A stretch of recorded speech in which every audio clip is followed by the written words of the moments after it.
एक दिन एक व्यक्ति रास्ते से चलता है। चलते समय उसके पाँव के पास एक पत्थर आता है।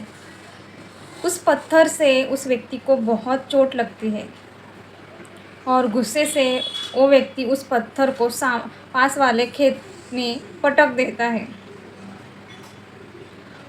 वो खेत होता है गुलाब का, जहाँ उसे फेंका था उस व्यक्ति ने उस पत्थर को। उसके पास ही एक गुलाब का पौधा होता है। उसमें से एक गुलाब का फूल पत्थर से बोलता है, क्या रे पत्थर, क्या ही तेरी इज्जत है और क्या ही तू है। किसी के पाँव के नीचे आता है तो किसी को दर्द देता है। कोई भी तुझे उठाता है, नीचे रखता है, पटक देता है, फेंक देता है, ठुकरा देता है। क्या ही तेरी इज्जत है और क्या ही तू है, ऐसा बोलता है।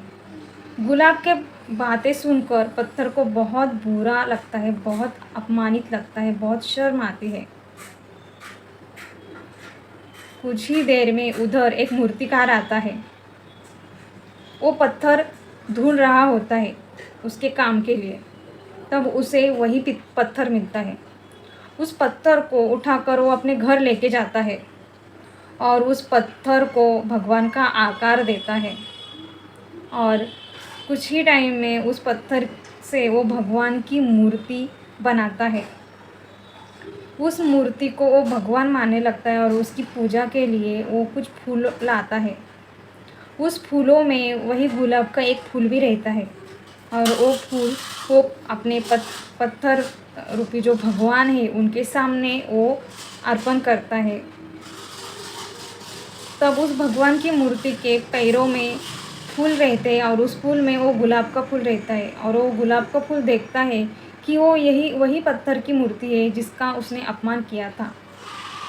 उसे अपनी गलती का एहसास होता है और वो बोलता है कि देखो, तुम वही पत्थर हो ना जिसका मैंने अपमान किया था।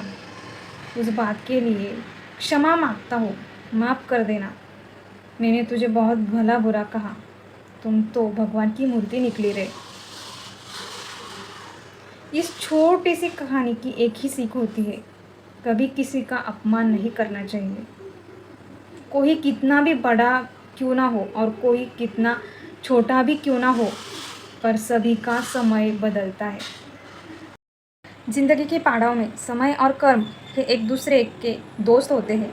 इसलिए ज़िंदगी में जो भी करना हो, बोलना हो तो सोच समझ के बोलना चाहिए, जिससे दूसरे जीव को हानि ना पहुँचे, क्योंकि उसका रूपांतर कर्म में होता है।